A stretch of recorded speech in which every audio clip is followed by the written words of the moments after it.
Hello and welcome back to Cryptid Zoo. Before we begin the episode, I would like to make a few announcements. First of which, I want to acknowledge that we took a long break. Now, the reason for this is because we are rounding out season 1 of Cryptid Zoo. We have a final 3 episodes, and once we cover that, it's going to be out of here. And initially, we wanted the break to happen after season 1, but we didn't get that luxury, and we did it sooner than expected. So we're going to finish season 1 and then we're going to jump straight into season 2. But rest assured, the break was used to improve upon the formula we already have, and season 2 should be much better. And lastly, since we did take such a long break and gap in between, we're going to talk about some things that are a little outdated. We're going to talk about Christmas in December, and we have a Christmas special coming up in March. So bear with that, and I hope you enjoy the episode. Thanks for sticking around.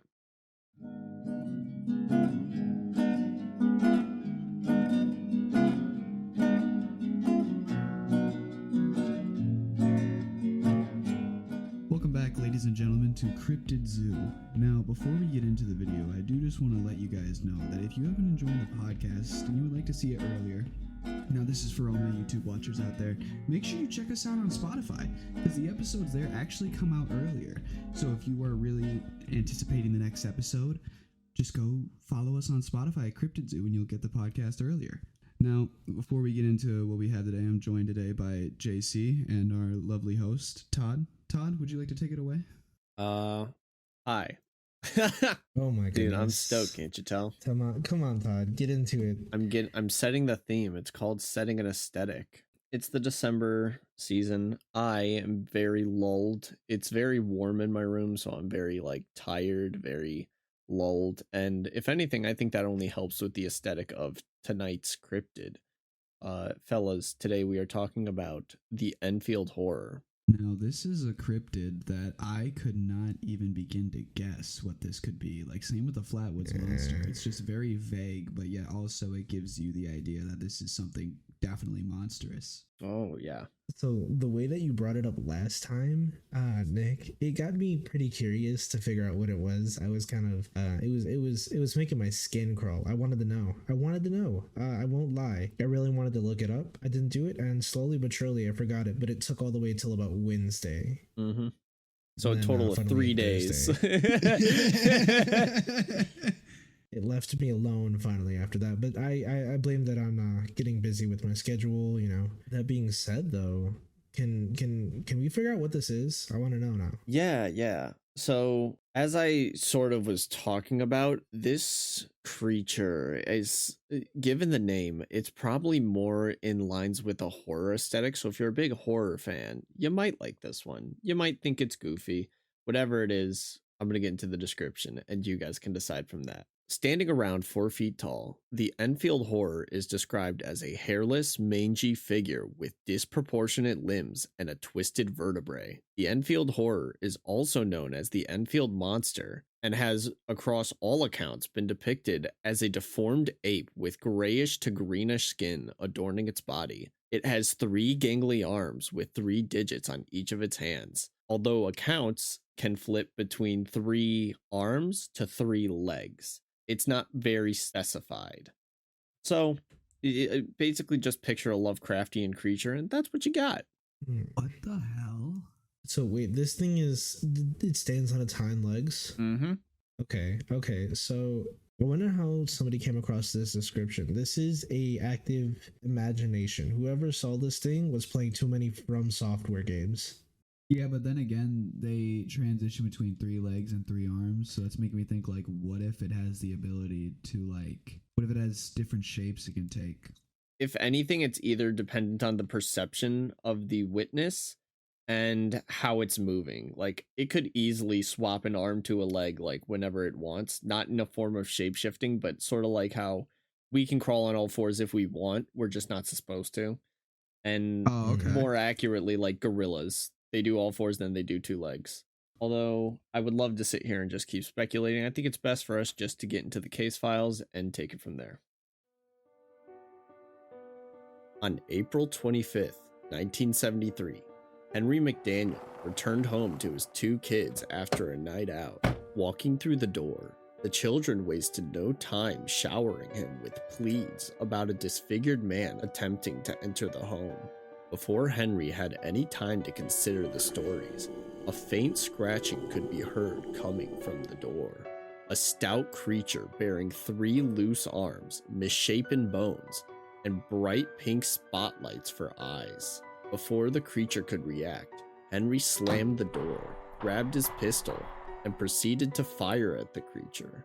Henry fired 4 guaranteed shots, only for the creature to hiss back, bounding away to the woods, clearing the front yard in 3 leaps, which spanned about 50 feet. Yo, Yes, This thing can move. this thing does this thing, move. So you telling me he closed the door open and went skrat skrat skrat, landed all 4 shots, Yeah.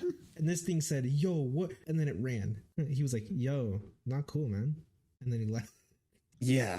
And furthermore, I think it's wild that this thing can move so fast. Like, That thing was quick. That was 3 leaps of a 50-foot yard. that thing has almost a more curved spine than me. And it can, like, run, dude. You didn't have to do yourself like that.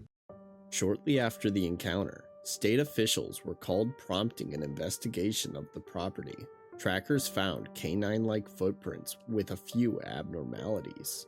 The first of which is that the footprint had 6 digits instead of 4. Furthermore, the tracks left behind a set of 3 distinct prints, with the third tracks being significantly smaller than the others. Initially, McDaniel's story would be nothing more than mania, if not for 30 minutes earlier. The 10-year-old neighbor of Henry, Grant Garrett, was viciously attacked by a creature bearing a similar description. His clothes were torn and covered with blood, with the creature's talons tearing up his shoes. The police searched the surrounding area, but were unable to find any further evidence. The Enfield Did he Horror survive? likes...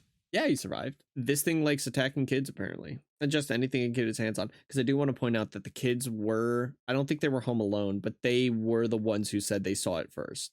So this thing was trying to get into the house to get at the children. Not a very nice creature. That's making me kind of think, because like this kind of contradicts itself. Either this thing is sadistic as or it can't take on anything that's stronger than a child, which then the 50-foot leap that you stated earlier just would completely contradict that.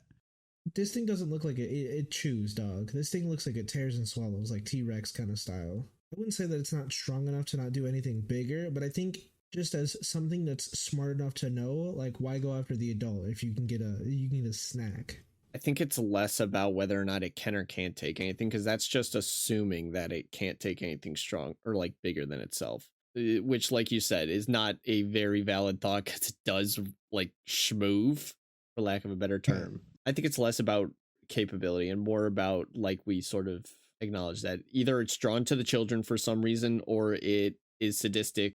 Time was not kind in regards to the Enfield Horror, with word spreading throughout surrounding counties like wildfire. Former acting sheriff Roy Poshard Jr. attempted to keep a lid on things as to not upset the locals. Unfortunately, the most he was able to do was keep Henry from publicizing his findings out of fear of incarceration. So the sheriff threatened to arrest Henry if he published his story, like at the Is time. that possible? Can you incarcerate somebody for... Possibly, like, not in that sense, but it's one of those things where it's like, I will stretch the law to put you in cuffs. Oh, almost like, I'll put you in cuffs if you spread this misinformation. You saw and heard nothing. It'll be like you're slandering or terrorism or something like that. But as I was saying, he was able to prevent Henry from publishing his findings at the time, although word was already like spreading around from like the neighbors he told. So nothing was public, but people heard about it. And then this came out later. Just furthermore adding to my theory of the government knowing more about cryptids than they lead on, and maybe even having a branch that's dedicated to them. But it's a personal theory, and I don't want to turn into a conspiracy tinfoil hat guy, so I'll leave it at that. Yeah. Even still, people from all walks of life came to Enfield in droves to find the supposed monster, with 5 of them being arrested for firing gunshots at what they would describe as a gray thing in the woods. And now we get to the whack jobs of Enfield, where people just showed up with rifles and just started firing at anything they saw. I don't think anyone really disagrees with those guys getting arrested. No, that's fair. Like, that's the weirdest thing. People that just show up and they're like, this is a license to kill. And it's like, okay, calm down. Calm the hell down. Showed up. Yeah, I took a jujitsu class. I think I can take the Enfield Horror. This is my license right here. I got these two weapons on me, littered at all times. Yeah, man stomps him like a thwomp from Mario. Just boom! Oh my god, that sound effect. Even still, the mania of the Enfield Horror would instill a wake of events, bringing about a new wave of stories. And that's the end of Case File 1. A bit all over the place, but I do think that this is a strong, like, establishment of its roots. Furthermore, as we know, Brendan, you've never gone out and said this, but one of your favorite things to hear in these case files is government officials being involved, because without that, it's mostly just word of mouth. And government officials were involved in this one to a certain extent. So if there's anything worth considering, it is that while the footprints were canine, they did not match canine biology or anything like that. And so whatever was around was different. See, that's what's getting my brain going right now, is not only the footprints, because that was also a very valid point, but the fact that the guy was like, do not publish this. Mm-hmm. That is really, I feel like that is in like a movie. Yeah. You know, where someone who you thought was a good guy just kind of like announces he's a bad guy in just like one sentence, and you're just like, what the fuck? He was bad the whole time? Yeah, Frozen. That just instantly like, what did you just say? Yeah, Frozen. Okay, not dignifying that. But anyway. Scooby-Doo? Scooby-Doo. Scooby-Doo. Yeah, Scooby-Doo. Scooby-Doo. No, that just flipped Park? a switch in my brain, and I was like, it was like that one meme where... That one established its roots. And the second one, we're going to delve a bit more into claims around it. And while technically we have 3 stories, we're going to bring back Good, the Bad, the Ugly, if you guys are fine with that. Ooh. Sure. Fall back? Yeah. And I'd like to hear what you guys have to think about this. So, Sunday, May 6th, Rick Rainbow, a radio station director, was searching an area with 3 friends when he saw something strange near an abandoned house. They describe a disproportionate 5-foot-tall creature with grayish skin. The monster moved unnaturally, vanishing in an instant with speed unbelievable for its shape and size. Before the creature disappeared, Rick Rainbow claimed to have recorded the creature's shriek as it ran away, although no recordings have been claimed. So very similar to the Lizard Man story, if you guys remember. I'm forgetting the guy's name, but he said he took pictures of the Lizard Man, but we couldn't find any of those. They got lost. Yeah, they got lost under all the Red Bull cans. Same goes, yeah, exactly. Same goes for Rick and his audio recording. Everywhere I saw said that he had an audio recording, but I could not find it for the life of me. On June 25th, 1973, 19-year-old Randy Needham claimed he and his girlfriend had parked by a boat ramp when Randy saw an unknown creature to the north of the river. Hearing a loud screaming sound coming from the wooded area, the creature appeared to be an amalgamation of limbs. The shrieking began to shift, altering tones and heading straight for the car. Randy immediately threw the car into gear and sped off. The next day, officers investigated near the riverbank and found 12-inch tracks in the mud. The tracks had sunk 3 to 4 inches into the muck, sometimes 3 feet apart. You know, this kind of sounds like a donkey. Is that your new theory? I mean, it's gray, it ran at the car, it screams, and it changes tones, you know, hee-haw, hee-haw, hee-haw. I mean, if you genuinely believe that, I mean, go for it, but no. I guess, I don't know, I mean, maybe I'm reaching. I always thought that was funny. Anytime you guys try and present like a rational take, it's always followed up with, I don't know, it's not very realistic. An amalgamation of nature being more realistic. Well, I mean, zebras exist. Butterflies. And dogs. And Hey, man, dogs are cool.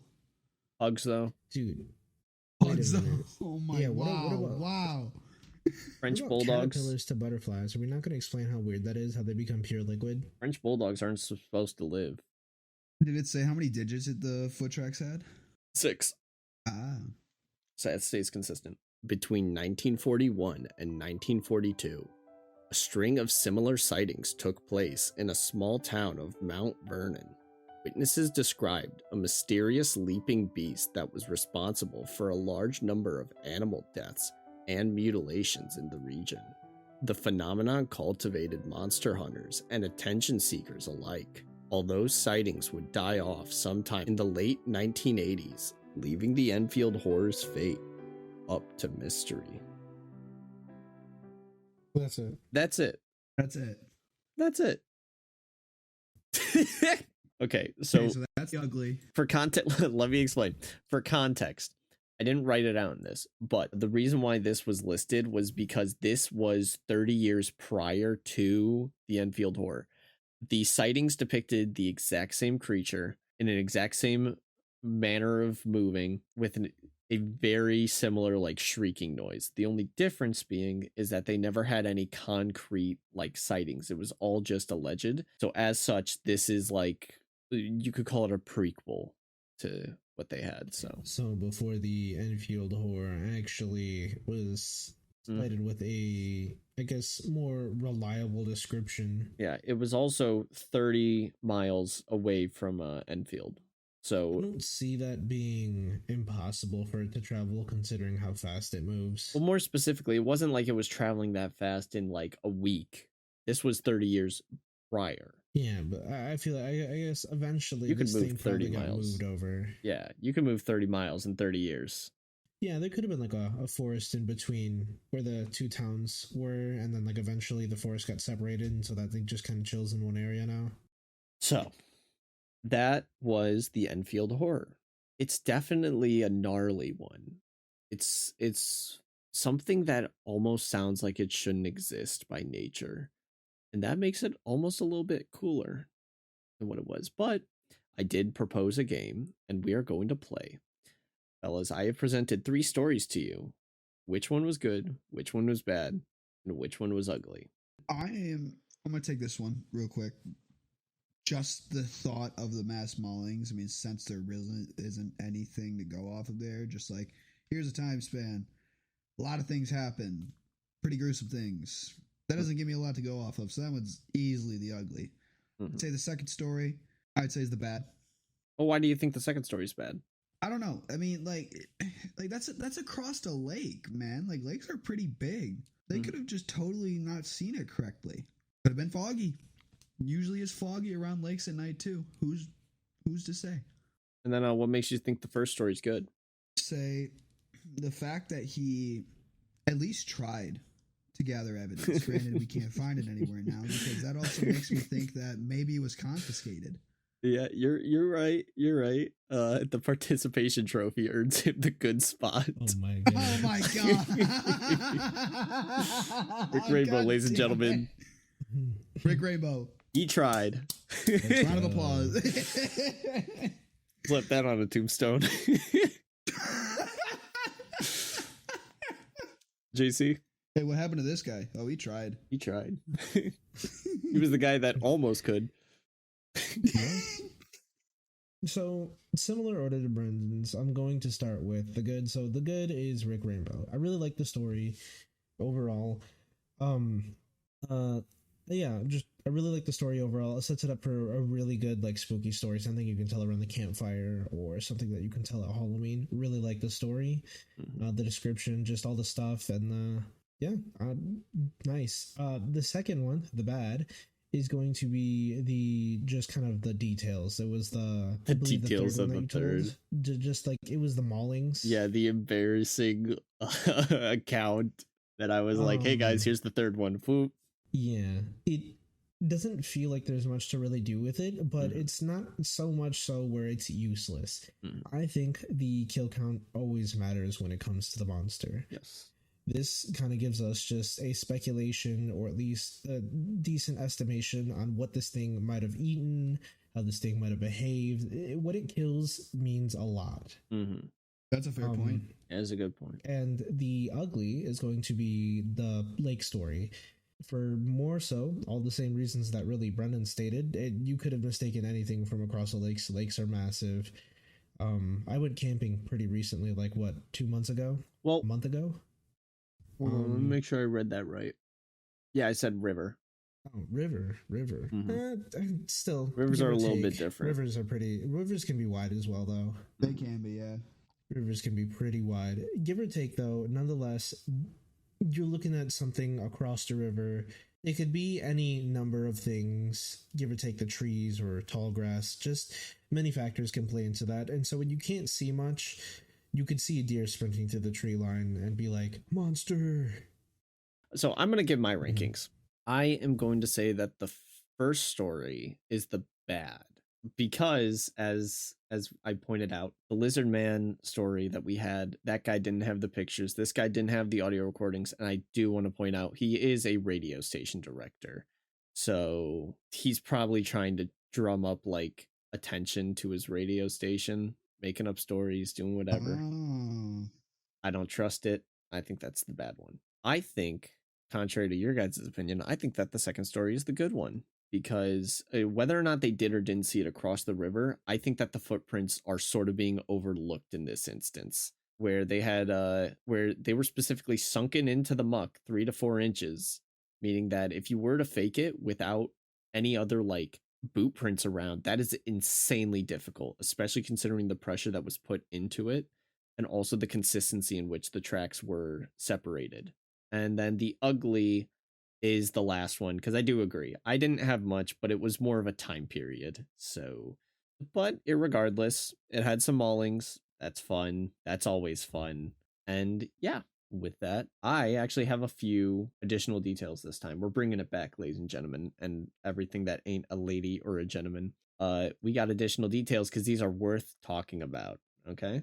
So the first one is that Grant Garrett, the kid that was mauled prior to the McDaniels story, apparently he claims that he faked the attack and he only made up the story to make fun of his neighbor and get media attention. Now, you hear that and you're like, wow, what a little prick. I will remind you, he is 10 years old. What kind of kid is that? What kind of 10-year-old like thinks, you know what? I'm going to make fun of my neighbor. Next, Enfield takes place in Illinois. Illinois, I don't know how to say it. I said Illinois, shut up. Which is the same spot as various other cryptids, one of which that we just covered, the Thunderbird, and a few other well-known cryptids. So Illinois is what you could call a hotspot, a paranormal hotspot, which I'm going to take straight into our last additional detail. Enfield is more known not for the Enfield Horror, but for the Enfield Poltergeist, which only got a little bit of attention. It was adapted into this small sort of underground like ghost flick. I don't know if you guys heard of it. It's called The Conjuring. Oh my goodness. Yeah. Really? That's where The Conjuring came from? Yeah, it is. But Boys, we need to take a trip to Illinois. I bring this That up sounds like it. very specifically because if you guys remember, I hate like sort of pointing back to our old episodes because some people don't watch them. But in the Jersey Devil episode, when we were talking about the Pine Barrens, I brought up the idea of paranormal hotspots, where there are certain areas on the earth. Just a summary for anyone who doesn't know. There are certain areas on the earth that have more paranormal energy and activity. And these are known as paranormal hotspots, one of the most famous of which being the Bermuda Triangle, the Pine Barrens in New Jersey, and here, possibly, Enfield, which would be home to the Enfield Horror and the Enfield Poltergeist in the same vein. Like JC said, we need to go to Illinois. Yeah, I think we need to take a little trip to Illinois, maybe after winter. We're just going to keep planning trips and never take a single one.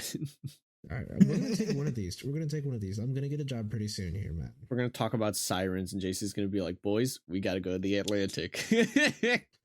Let's do it. I might be afraid of the ocean, but there's only one thing I'm more afraid of. Not knowing. I thought you were going to be like, not getting laid. I thought they weren't supposed to be attractive, man. No, they're meant to be attractive. They're meant to lure Oh, sailors into the really? water. I thought it was like the singing, and then they were like, "Oh, Both. check it." I guess I got a little scrambled eggs in my brain. Yeah. Well, unscramble them because we're about to tackle the active theories. I'm going to bring up 3 theories and then I'm going to bring up the proof, and I want you guys to tell me which theory is your favorite. Let's do it. Uh, Active theories. I like that. I like that. You're welcome. The first theory is that the Enfield Horror is an aberration, a being that was manifested via the paranormal energy and is sort of an interdimensional being that was sort of ripped through and existed for a small period of time, after of which it disappeared, never to be seen again, thus correlating with the timeline where the Enfield Horror reports died off shortly after the late 80s. Okay. The next theory is that the Enfield Horror is a mutation of some kind, some animal disfigured beyond recognition, and sort of wandering around as an abomination, a freak of nature, if you will, thus lining up with its, again, its bodily appearance and the disappearance after the 1980s, meaning it died. Oh, that's not very nice. You wouldn't say that, huh? Wouldn't say what? That it's dead. That's it. That's just objective. Yeah. That's just objective. It's not nice or mean. That's just objective. Nah, man, that's pretty mean. Okay. Last theory is that the Enfield Horror is an alien. Not much I can really say about that. It just kind of writes itself. Is that it's an alien that came down, was like, boop, boop, boop, boop, boop, and then left. Roundabout. So this thing for 40 years and then dipped out. Yeah. As they do. They always do. Do you think that this thing for 40 years and then it dipped out after it got at? He got shot. He's like, they heard, and they left. Yeah. He was like, I'm getting out of here. He was like, I'm done. I'm tired of the. Also, why a 22 pistol? That's not really gonna. Well, no, you're not like, oh no, there's a monster at my door. Let me go find my anti-tank rifle. You're gonna grab the first gun readily available, and it's usually a 22.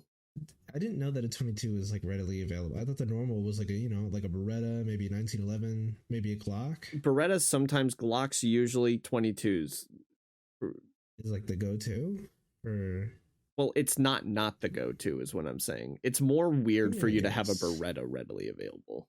Okay, the last one. I should say this just for people who are new. The proof, for anyone who's new, is our rational explanation of what these cryptids could be.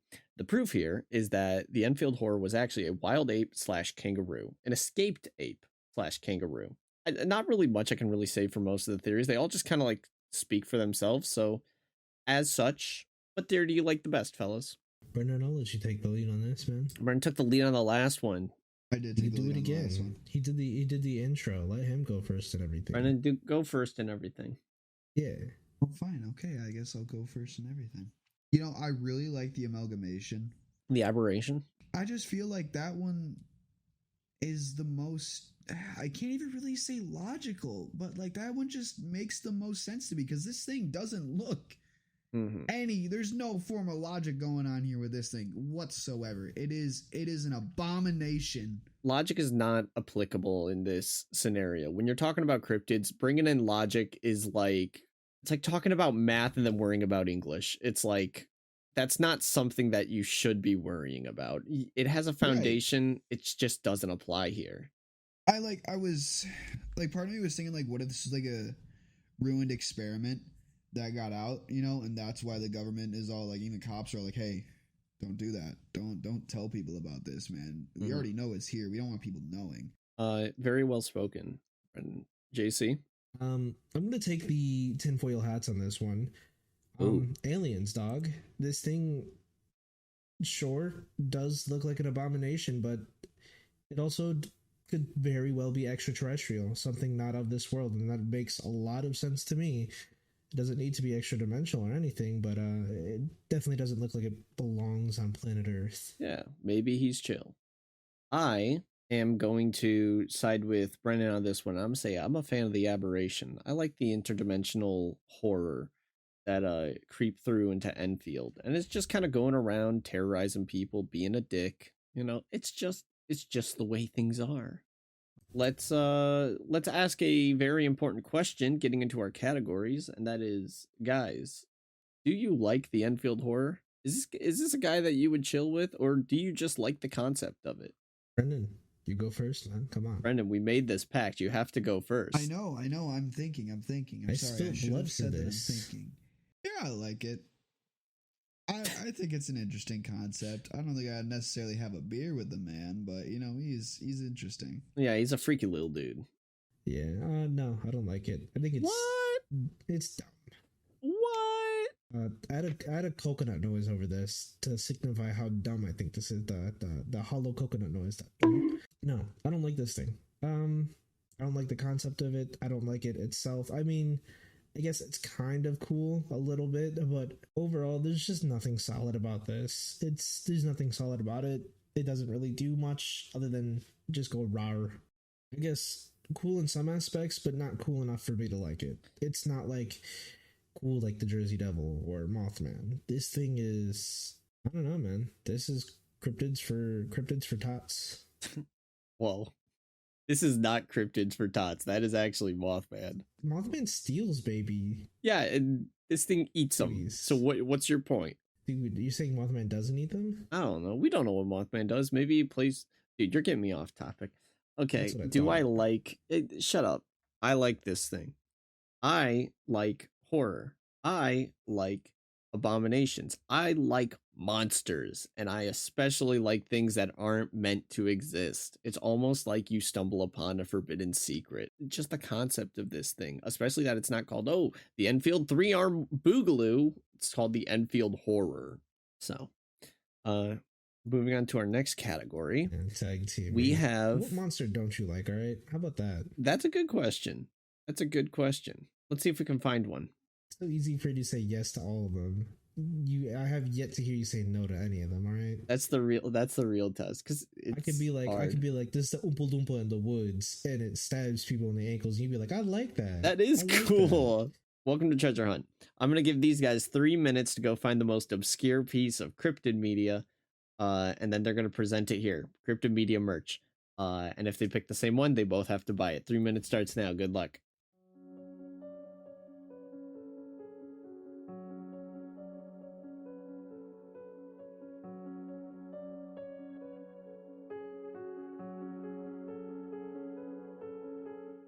Time's up. Fellas, you both have your merch. Brendan, Yeah. you go first. As per was the Alrighty. contractual agreement. We have a nice little figurine of the Enfield Horror. Oh my Granted, this God. isn't the same picture that you put in, but it was under the same level. Oh my god. Look at that thing. Okay, audio listeners, we're looking at a little dude. I'm assuming that's like a rubber figure. Yeah. Looking a little alien. Vinyl. Very alien. Vinyl? He kind of looks like a forbidden body part with 3 legs He and looks like a little walking stubby caterpillar. arms. Yeah, I'd say that's what he- better. He's That's a better a way to put it. walking. He's a 3-legged walking caterpillar. The legs are triangle, like in a triangle like formation. Mm-hmm. He's got these little grabby like tentacle fingers, and he's got this like really distorted it's like a distorted human face with bug eyes. Yeah, perfect description. That's cool. Yeah. That's cool. I also am deeply grossed out by it. 3 points. I was afraid Brendan was gonna pick that. I actually almost picked that, but I walked away from it because I saw it and I was like, "That's really cool." Brendan's gonna choose that, and I moved on. You're trying to give him And the win. I instead got this really cool T-shirt design. Bam. Oh, that's sick. Okay. I don't even That's think I can really kick-ass. describe that. So yeah, it's Just the one more Enfield Horror, but reason. way more monstrous. It looks almost like Scarecrow from Arkham Asylum. Like the face, it's got this distorted face, these big eyes. And That's it's 7 almost like points for a Scarecrow reference. like bark-like skin almost. And it says on the top in quotes, if they do find it, they will find more than one, and they won't be from this planet. I can tell you that. That's cool. That's cool. 4 points for you, JC. I'm also gonna take away 1 point for showing me a tank top. I don't like looking at those. I shouldn't have did it. Shouldn't have done it. Well, looking at these two, I think I have my answer for the winner. And as much as I really do think that that is a very unique merchandise, Brendan, I find JC's more pleasant to look at and just way cooler. That's how I sort of envision the Enfield Horror. The one you gave, with that. he looks like a goober. He looks like he would remind the teacher that we had homework. Yeah, he looks like he'd walk up to you and go, do you? And I'd hit him. And then I'd hit him. Okay. Moving on. Fellas, we are moving on to encounter. Say, if you were out in the midst of the night and you encountered this Enfield Horror, what would you do? What's your game plan? How are you gonna survive this? I'm gonna hit a row raggy, and I'm just gonna start. I'm gonna jump across. I'm gonna jump into that river because I know we're next to that river. Oh, I thought you said you were gonna jump into Brendan's arms. Don't worry, JC. I'll protect you. Yeah, that would have been the plan. You know what? Yeah, I will jump into Brendan's arms. No, I already gave you the idea. Dang Brendan it. drops you. I jump and I hit the floor. I start making animalistic noises. Wait, back down, down boy. Brendan has to go first. I want to do one of those cartoon runs where like I run so fast my legs are in place and then I'm just gone. In a puff of wind. As you're running, the horror is gonna be keeping pace with you, sort of like a Scooby-Doo chase. It's gonna be running after you. I find a mansion that has a really long hallway with a bunch of doorways, and then some groovy music starts to play in the background. Square Hammer. Chase. Just gonna start playing Square Hammer by Ghost. Yeah, and then we're gonna have one of those moments where I hold the door open for him, and then he walks in thanking me, and then I walk in behind him, and then I run out of the room because it's him. Yeah. You know what? I like that. You run out of the mansion having successfully diverted the Enfield Horror. Congratulations. You live. Yeah. It's rare we ever see anyone live in this thing. It's yeah. I don't even know. I was left in the middle of the forest on the floor covered in dirt. Yeah, he's back now. He's like, sorry, I went to Taco Bell. Now I'm gonna eat you. Wait, what'd you get from Taco Bell? Your mom. All right, that's it. I'm throwing hands with him. He's only got 2. I got 2. He's got 3. If I care. Art of the rolling ball. I'm gonna roll on top of him, dog. Okay. He can only consume children, as we have depicted. He only takes children. All right. I'm gonna start just throwing hands, man. As you start swinging at the Enfield Horror, you probably hit it like twice before its claws gut you, and you die. Damn. You decided to run hands with the Enfield Horror. You don't do that. You say that. When it happens in real life, I'm gonna just laugh at him and be like, imagine having Ghost, something that you can't see, be more popular than you, and then I'm gonna die on the floor. All right. Well, that was interesting, fellas. Let's move on. Our next category is Death Battle, pitting the Enfield Horror up against our totem pole of rogues.